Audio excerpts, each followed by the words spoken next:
Hello everyone, this is Ryan Lucchese for Car Player TV, and we are here with Scott Clements for another edition of the All Inbox. So Scott, we'll jump in with the first question. This one comes from Stephen G. from New Jersey, and he asks, I recently played in a big coin flip deep in a bigger tournament than I normally would play and lost.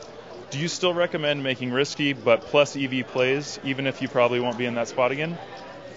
I would say yes, because when you're deep in one of those tournaments, all the money is usually in very, very top heavy. And if the tournament is softer and maybe you'll have better EV spots, then you might want to pass up on it. But if you're not going to see a lot of positive EV spots like that, then you probably want to take it, because if you double up, you give yourself a much better shot to win the tournament. I'm usually quite a bit more aggressive when we get down to the bubble time or bubble the final table, because I feel like that gives me the best shot to win the tournament compared to just moving up a few spots. Okay. Now, would you say for a big-time tournament professional like yourself that the World Series main event is kind of that situation where you're only likely to get there a few times just because the fields are so large?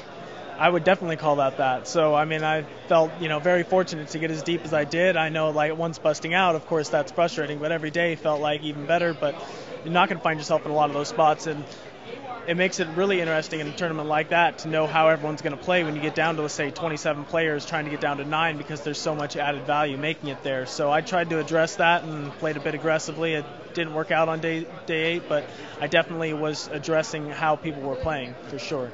Okay, we have one more question. This one comes from Eric F. from Las Vegas, and he asks, who do you think is the most underrated poker pro? Oh, man.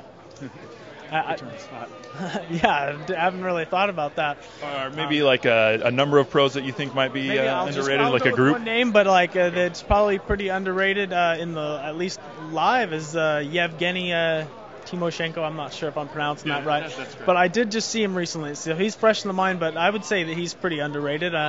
He's not within any sites right now, and he's had so much success, and he's just a fantastic player. So.